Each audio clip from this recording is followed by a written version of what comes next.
Friends, partners and sponsors were privileged to assist Greg Milano in assembling the adaptive bikes that were used by differently able cyclists during the World Disability Day celebrations at Kenyatta University. More bikes were donated to different schools by Inclusive Cycling International. And then I also really want to thank the Christopher Machin, the representative from the U.S. Embassy, for being here and really recognize that this whole project is funded by a grant from the U.S. Embassy. So thank you to the U.S. United States for funding this. And it's not just this. Next weekend we're going to Nakuru and doing a series of events in Nakuru as well. So we're bringing inclusive cycling to other places in Kenya, and that's because of this grant from the U.S. Embassy. So thank you so much for that. And then most of all, I want to thank Jane Waitara, my partner in this project, who, without Jane, this absolutely wouldn't be possible.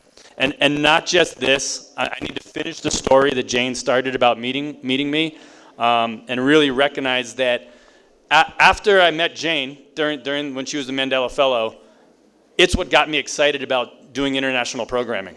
I'd been doing this work in the United States for 15 years, and it was my contact with Jane and the other Washington Mandela Fellows, and just recognizing, wow, these are the most talented people in the world. These young leaders coming out of Africa, facing all the challenges that many of you face here, and then developing these incredible skills that you have. And I was like, I want to work with these people. This is what I want to do.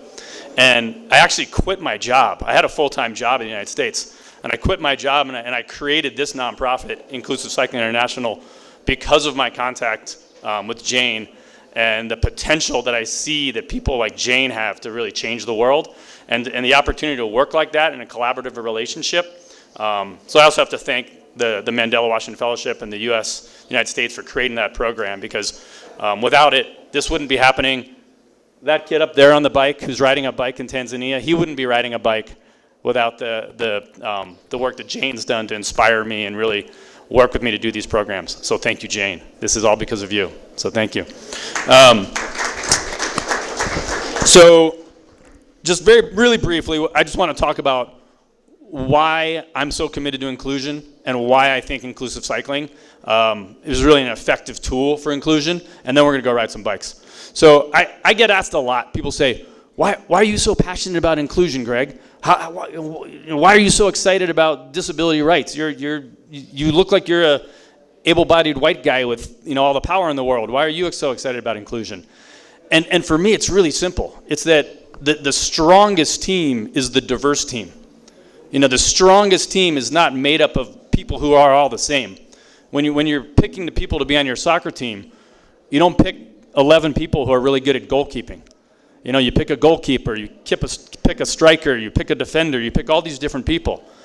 And I really know that it's the same for everything that we do in the world. I'm 100% convinced that the strongest team is the diverse team.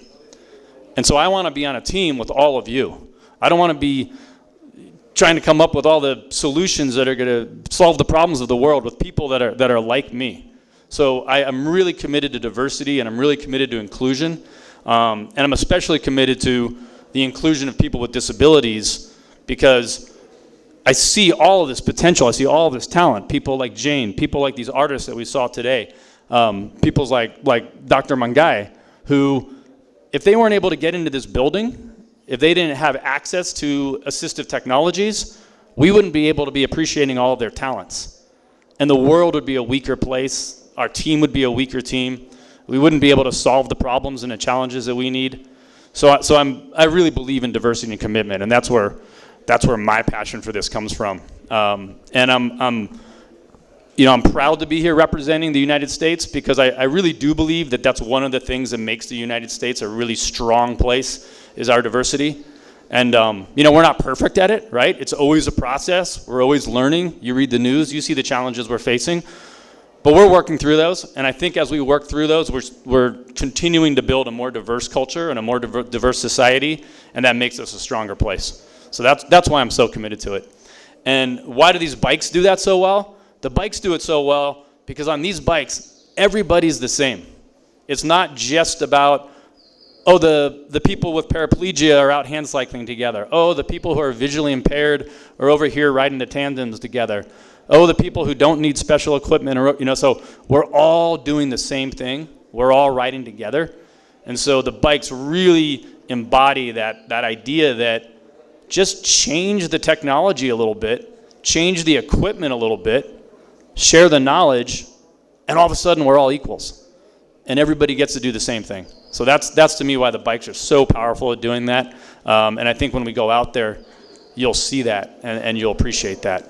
And I don't think I really had too much more to say. That's kind of my big points. Maybe as the keynote speaker, I'm supposed to speak longer, but I'm gonna put the riding bicycles into part of my keynote speech, and I'm really excited to get out there and do all of that. So with that, thank you very much. Asante sana. Let's move forward in the program. So, can everybody hear me? Yeah, Mambo. Okay. So, right before the demo, I just need to finish my keynote speech. I forgot one thing. The one thing was just how are we going to do this? How are we going to have these bicycles here in Kenya, right? So, is that better? Can you hear me? Okay. The last thing is just how we're going to have these bikes in Kenya. And it's a multi-stage process. The first stage is the awareness raising, right? So that's what we're doing right now. This is the awareness raising. And after this project, there'll be all of these bicycles here, plus a couple more. That they will stay here in Kenya. Some of them now belong to KCCL. Some of them will be in Nakuru, and some of them will be here in Nairobi, being managed by Positive Exposure. But they'll be available for people to use. So we'll figure that out. Then the second stage is sort of really building demand, right? So riding these bikes, realizing how many people want them, figuring out that different schools want them.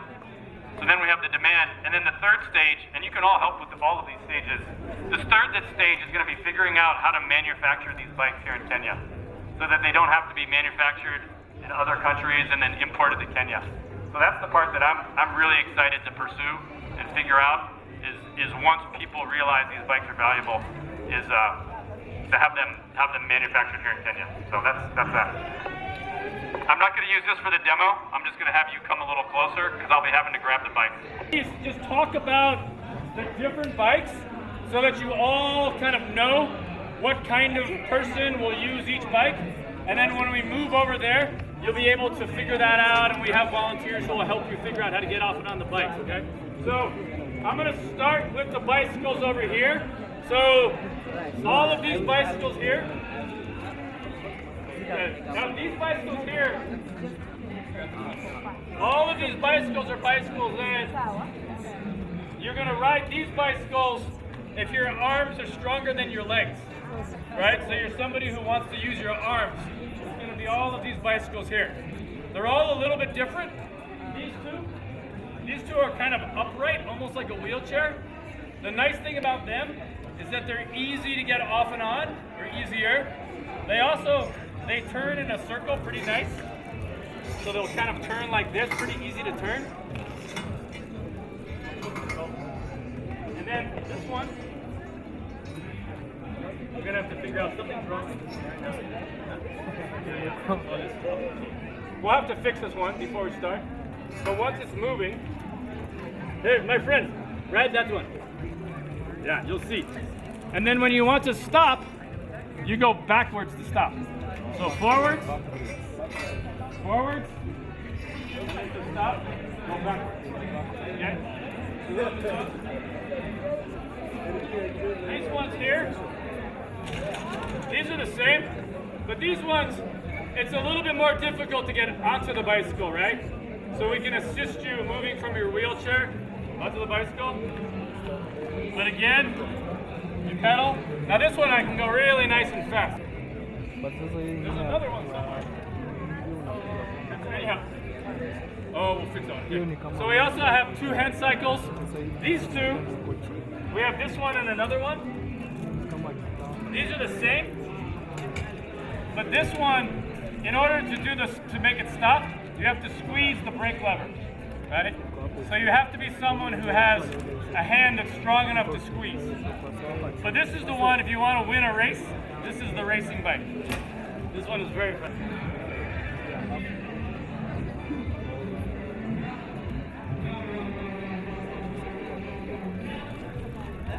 Okay, so that one's a racing bicycle.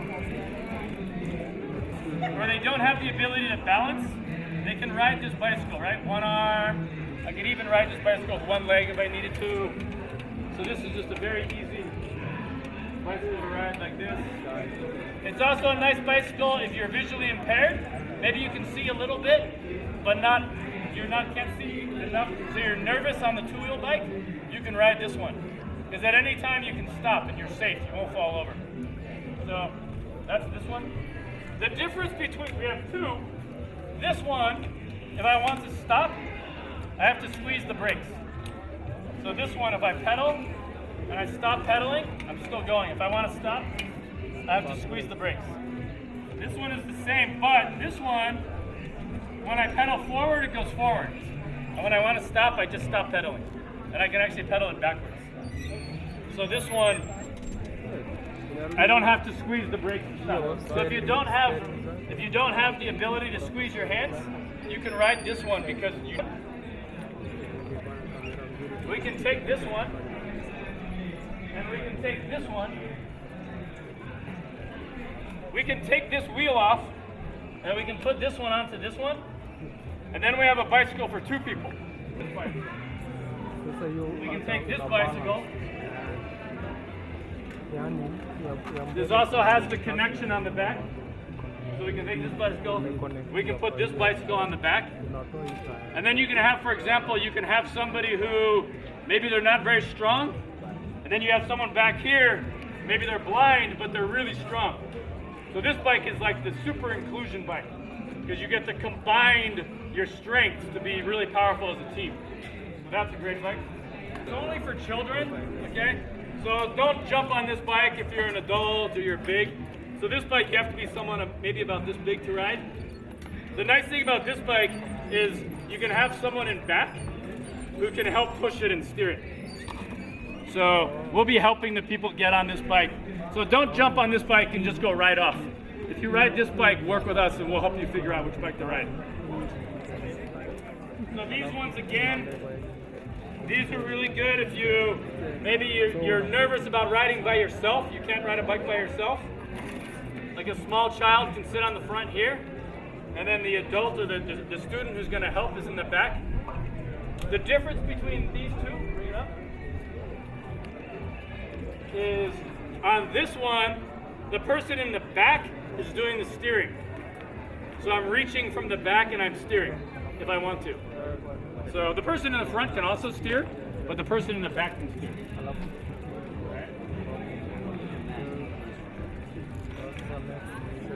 This one, on this one, the person in the front is doing the steering, right? So on this one, the person who can't see, who's visually impaired, will be in the back, and the other person will be in the front. All right. We have two of these. So I think now we're gonna move over to the yard. Yeah, and what we're gonna do is we're gonna try to keep it orderly. So basically we'll maybe create like a line for each bike, and then we'll have volunteers who here will be helping you get on the bikes, and people go and ride. And let's focus, like cycling is super inclusive, right? That's one of the best things, is that even people who don't need to ride the bikes can. But like today, since we have so many people and we don't have that much time, let's try to focus on the people who really need to ride these kind of bikes. So like if you can ride a traditional two-wheel bike, sometimes maybe today you just watch and enjoy, and then let the people who they would never be able to ride a bike unless they use these ones. We'll use those ones today. And we're gonna stay here past lunch. We're gonna be here until the afternoon, so we don't have to get everybody done now, even though the official program ends. We're gonna keep going until maybe 4 o'clock, 5 o'clock, I don't know, whenever we get tired. And then tomorrow we're also doing it. Yeah. At Karura. So tomorrow we also have another event at Karura Forest. So we'll figure out at the end of today how to make sure you know how to find that information, or Jane will share it. So.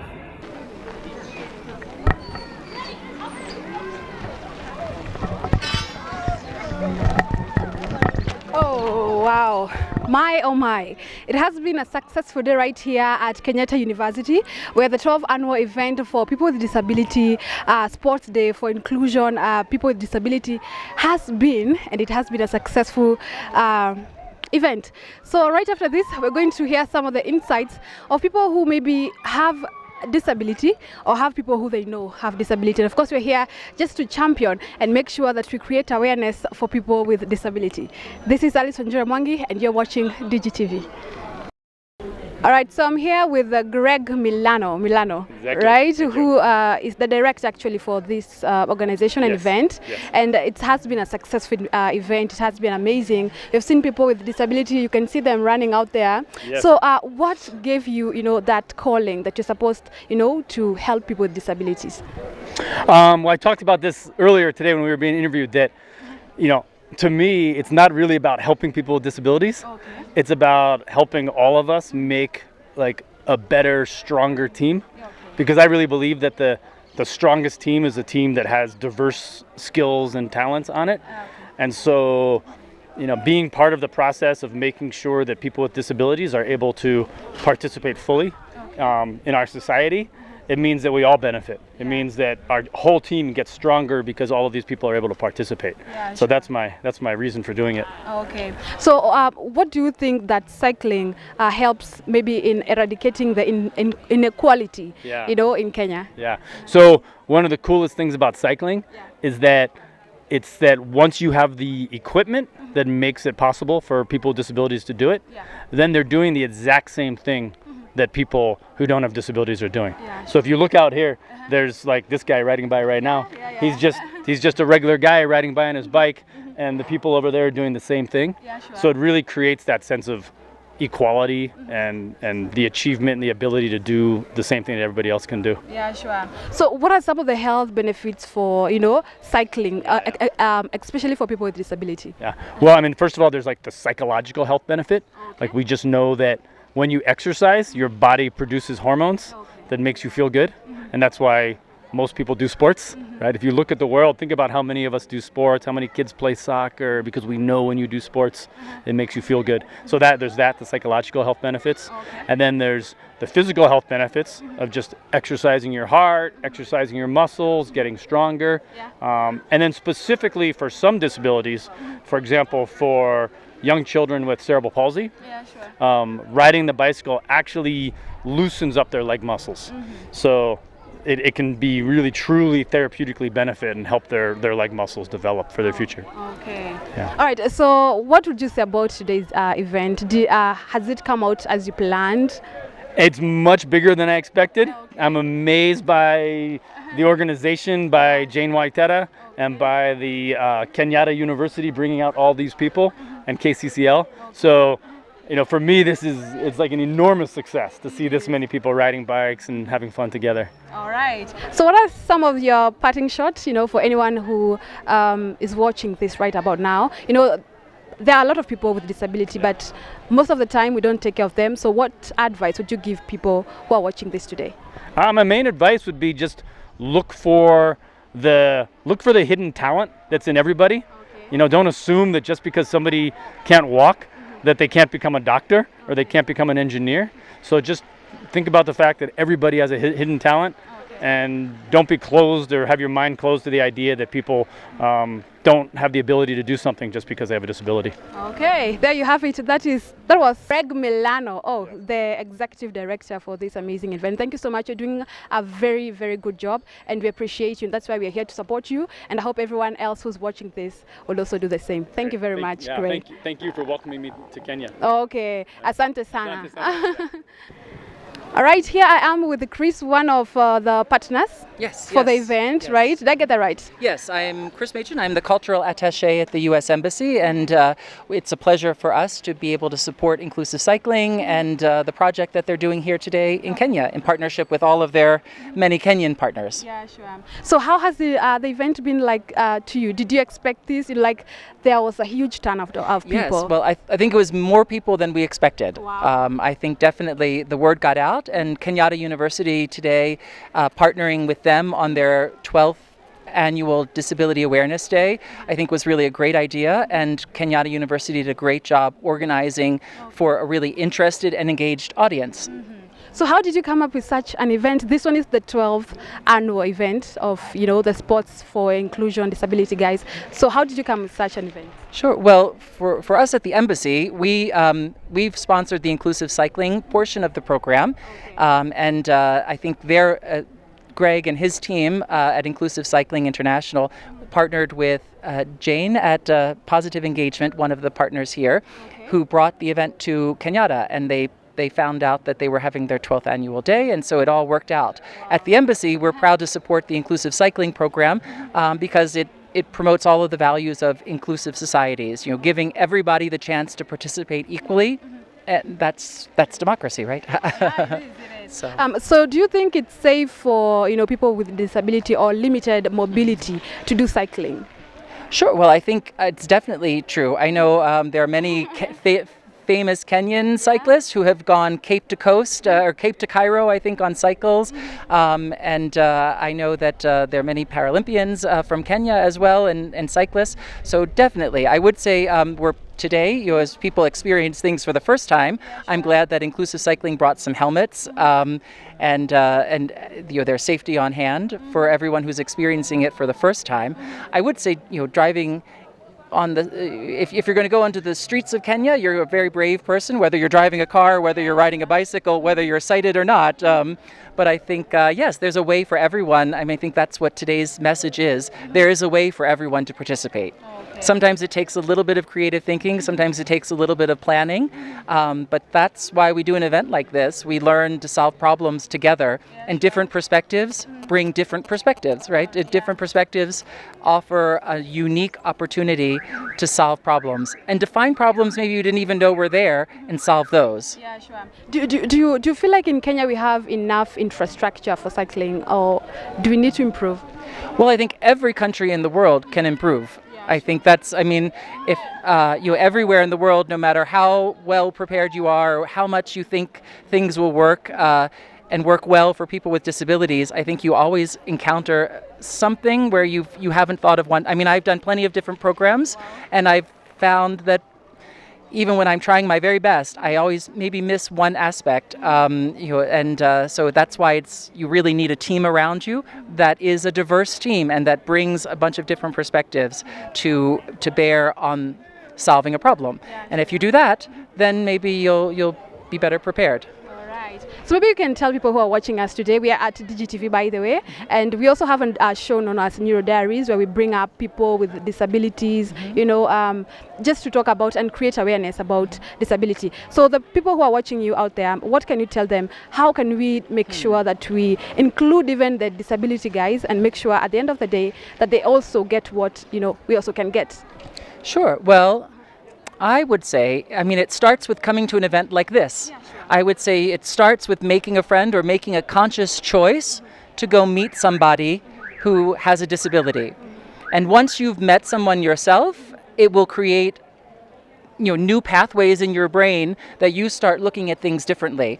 When I was at a previous assignment in a different country, we had a wheelchair tennis player come to visit, and we wanted to go shopping for some souvenirs.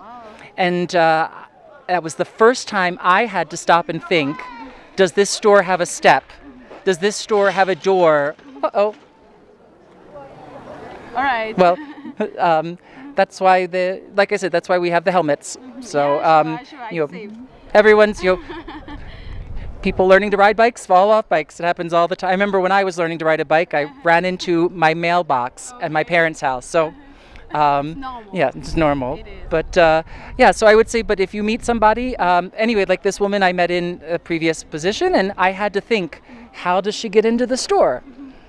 And that was the first time I thought about that, and now it's something that I think about from when I'm meeting new people or in a new environment. So I would say if people want to be involved or people want to have a role in promoting inclusivity, it all starts with meeting somebody who's not like you. Wow. All right. Thank you so much, Chris, for that. All right. How has your experience been in Kenya? Sure, great. I mean, I've been here 2.5 years, more or less. Unfortunately, a lot of that has been under COVID, so I haven't been able to travel and see as much of the country as I want. But I've met a lot of great people. Only this much of them through a Zoom screen. But it's been great because the conversations we have are national. If I go visit somewhere, I meet just people from that area. But if I have a Zoom call or a Zoom event, I can have in one room 100 people from Turkana, from Mombasa, from Nakuru, from Kisumu, all in one event, all at one time, sharing their thoughts on Kenya-US relations. All right. So have you learned some of the words, like Swahili words? Well, today I learned the word Niko Sawa. From the song today, Niko Sawa, so I hope I can use that. At today, the gentleman, what is his name, Darling Boy, was singing his own creation, Niko Sawa. Okay, sema habari yako. Well, Mazuri sana. Can I say that? Okay. Okay. All right. Thank you so much, Chris, for sharing your insights on that. And we hope that you continue doing the great work that you're doing. It's not for granted, and I know God is watching everything. All right. Thank you very much. Thank you so much. All right. That was Chris, and thank you so much for watching. This has been the 12th annual event for, the people with disability. All right. Here I am with Jane. Jane, how are you? Fine, thank you. All right. So how did you find yourself today at the 12th annual event for, people with disability Sports Day? How did you find yourself here today? So we have been partners with Kenyatta University on many occasions. Right. I'm the founder of Positive Exposure Kenya. So we are an albinism education and advocacy organization. And we do advocacy through different creative ways, including cycling, climbing mountains, and many other ways of raising awareness. So when I learned about the 12th Disability Awareness Day here in the university, and I was already planning an inclusive cycling event. I asked them if we could actually partner and have the inclusive cycling event at the university, but also push for inclusive sports as the general theme for the day, because in many times you find like people with disabilities are left out in a lot of spaces, but when it comes to issues of sports and recreation, they are even forgotten completely. I don't know when last we saw like a gym that is accessible enough for persons with disabilities, or just even things like basic like cycling. Every parent wants to buy their child a bicycle for a birthday gift, but for children with disabilities, what do they have to get? Nothing. So introducing something like cycling to persons with disabilities creates an opportunity or a platform where both people with and without disabilities can coexist and recreate together in a very inclusive manner, because a lot of the bicycles that we are using for persons with disabilities are adapted, and they are adapted in a way that they can be used by both people with and without disabilities. For example, a bike that a person with visual impairment or autism needs to use will always have a guide, a sighted guide or a parental guide or somebody who is able to like cycle together with this person. So even in terms of like relationships and existing together, you will find that with cycling there are more ways to create more harmony and to like accommodate each other in the spaces of inclusion. Yeah, sure. Okay, so what do you think that maybe we as Kenyans could do to make sure that we include these people even in things like sports or any activity, to ensure that equality at the end of the day is adhered to? So, like inclusion has to be deliberate, or rather disability inclusion is a deliberate effort that all of us should commit ourselves to doing so that we ensure that we leave no person behind. Yeah, sure. So I think as Kenyans, regardless of whatever sport you're planning, let's say you're planning a race or a marathon or volleyball or football, think how people with disabilities can participate in those mainstream activities. That's the true spirit of inclusion. Instead of thinking like, oh, those ones can only do this and not do this. There are no limits to what persons with disabilities can do. And like you've seen today, would you ever have thought of people with disabilities like cycling in free spirits? No. So we've just created the platform and are deliberate in ensuring that people with disabilities are exposed to the spaces and to the opportunities that are there for them to grab. All right. So I understand that you are advocating for creating awareness for people with disability. So I'm just curious to understand, like, why have a soft spot for people with disability? I have a disability myself, and I have gone through the hands of stigma or the full glare of discrimination. So I've been discriminated in many instances, and for me, even when I was a child, I always wished that no other child gets treated the way I was treated, and that's really what makes me, every day I wake up, I live to create an impact or to make it better for the future generations of Janes who are born with disabilities. So at what time did you decide, you know what, regardless of my skin color or my disability, I'm going to love myself. I'm going to put myself there as, a champion to ensure that everyone else, follow my footstep or, believe in themselves just as to do. What inspired you or what was the turning point for you? My turning point, like 10 or 12 years ago, actually, like before 2009 there, every time somebody said something discriminatory towards me, I would cry. I would cry and start feeling I don't belong to the society and things like that. And I made personal efforts to work on my self-esteem, to teach myself about my disability, and to start using that self-advocacy to make other people understand the needs and how they can coexist with people with disabilities. So I would say I think I got too much of it, like too much of the stigma, until I was like, I cannot continue letting the society define me. So I create spaces where I am my own voice. All persons with disabilities are their own voice, and they represent themselves the best way they would want to be represented. All right. Yeah. Thank you so much, Jane, for sharing your insight, and of course believing in yourself and ensuring every day people are following your footsteps. And of course you are a role model, championing, for self, acceptance, which is something that is good. And I feel like we should invite you to our show known as It's Real, where we express, and inspire the world about what you're doing and where we've come from, which I feel like it's a good thing. Are you accepting our invitation? I will be very happy to join It's Real. Okay. Of course, it's been real. It has been real, right? Yeah. Thank you so much. That was Jane promising us that it's real next episode, actually. She's the one who's going to be gracing our studios. Right here we have Matt, and of course he has been I have watched you, like you were doing some exercise here, like the cycling, and that was really amazing. So how are you today? I'm doing good. All right. Yeah. All right, so introduce yourself. Tell us a little bit about yourself. My name is Matt, and I live in Utah, the United States. I'm part of Inclusive Cycling International, so we came out to get more people active and riding bikes. All right.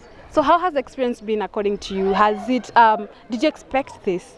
I wasn't expecting a crowd this big. Wow. This is a lot of people, and I'm really, really stoked to have this many people get the chance to go out and ride adaptive bikes. All right. So do you think that Kenya has done enough to ensure that we include the people with disability in activities such as sport that you guys have today? Actually, this is your 12th annual event for cycling and sports. So do you think we have done enough in Kenya? So this is the college's 12th year doing this. Okay. Not cycling, just this event for people with disabilities.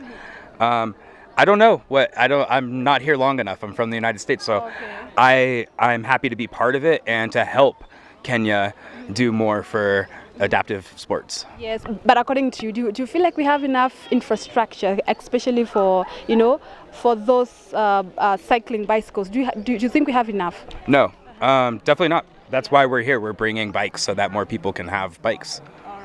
So what would you love to tell Kenyans, to participate in ensuring that we spread awareness about disability guys and of course include them in activities such as sports or what you guys are doing today? Yeah, we're all humans.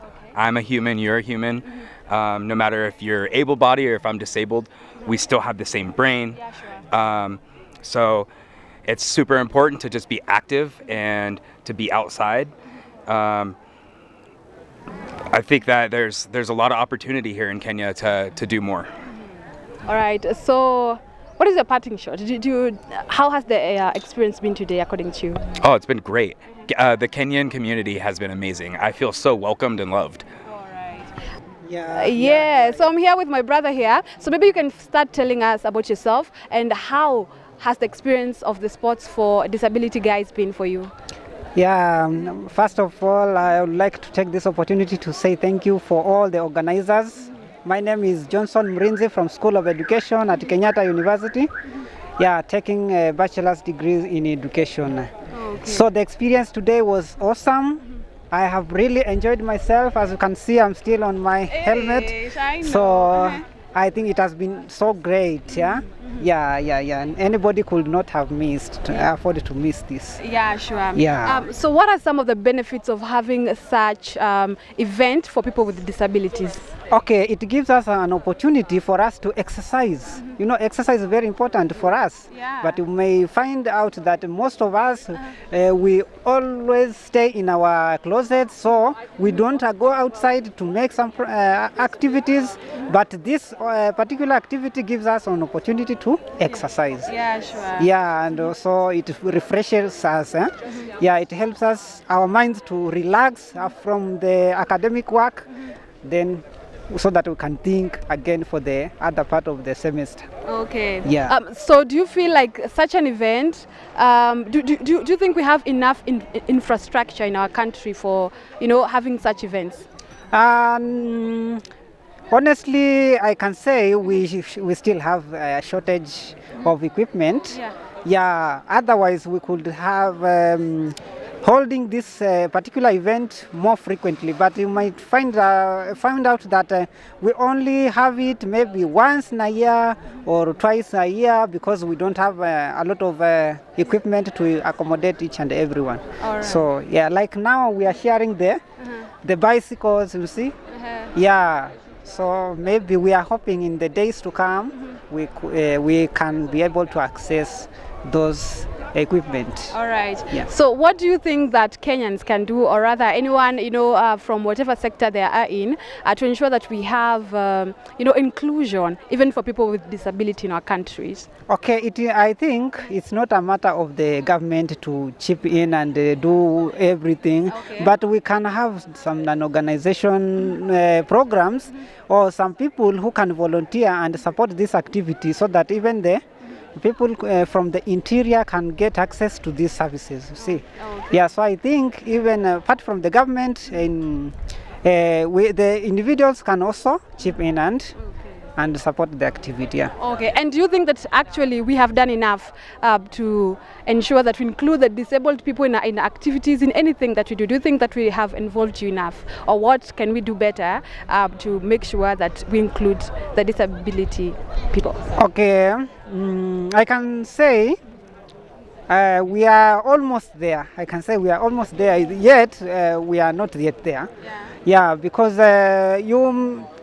truly, this activity normally happens in the learning institutions. Okay. But you find out that if we can go as far as the interior, we are in the villages and recruiting people and ensuring the same activities being partaken in universities can also take place in the primary school, the high school, and even the villages. So that is when we are going to have the full inclusion. Okay, so this one is the 12th annual event for disability guys, and we know our guest, who was our executive guest, is the one who has come up with such an event. So what would you tell that?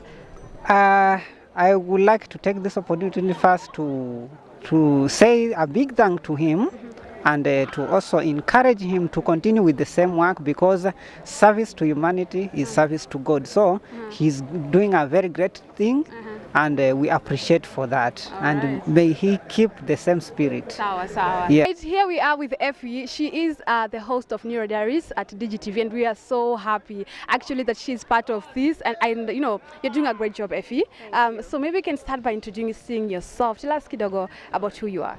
All right, so my name is Effie Oworotieno, an inclusion revolutionist. Also, I host the Neuro Diary segment.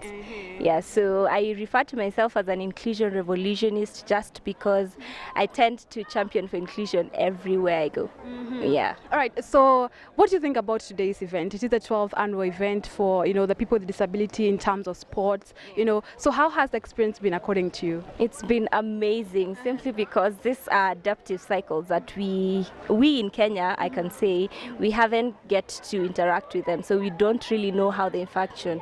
And for persons with disabilities, this is the only comfort zone for them.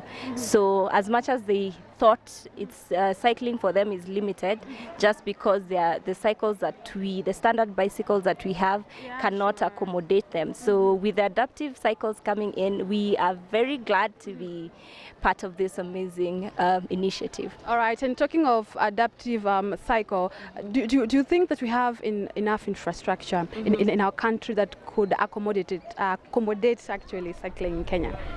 As at now, I'd say we do not have. Probably if we have somebody on the higher board championing for us, or probably taking the initiative to go and fight for them in order to even have the spaces for cycling, because you realize the adaptive cycles need a lot of space, not like the standard bicycle. So if you have somebody, or I would send a message to the higher above to the government. Yeah, All to right. make it easy for persons with disabilities. All right. Yeah. All right. So, what do you think? Have we done enough as individuals to support people with disability? What can we do to improve in terms of, you know, ensuring that we spread, you know, awareness about people with disability and make sure at the end of the day we include them even in such things like sports? So as I always say, inclusion should be your everyday initiative.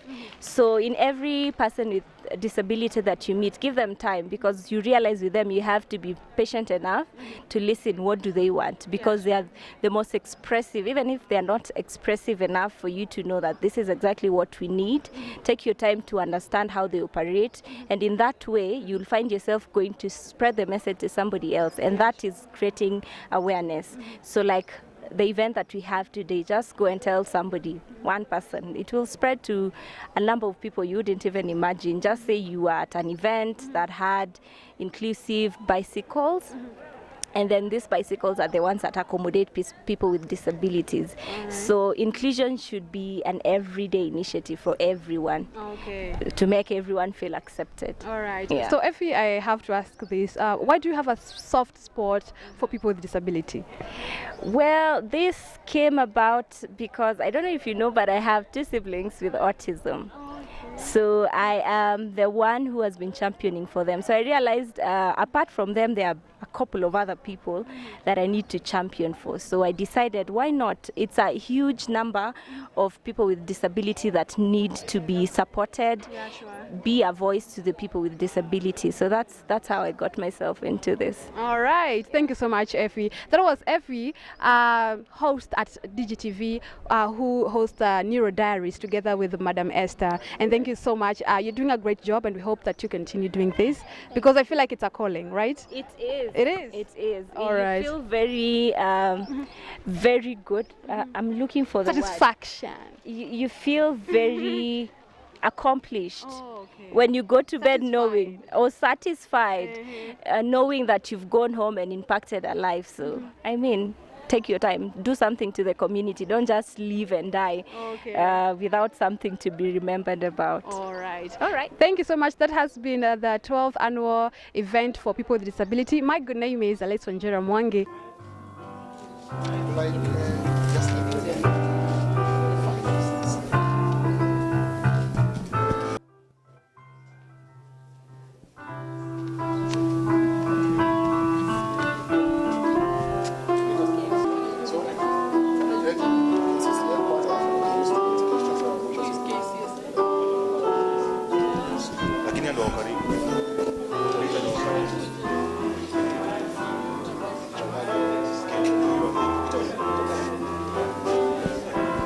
KCCL students, please just start coming to join the photo session. KCCL students, just come at the front, come slowly, then be standby for the next photo. You'll join in the next photo. Just come so that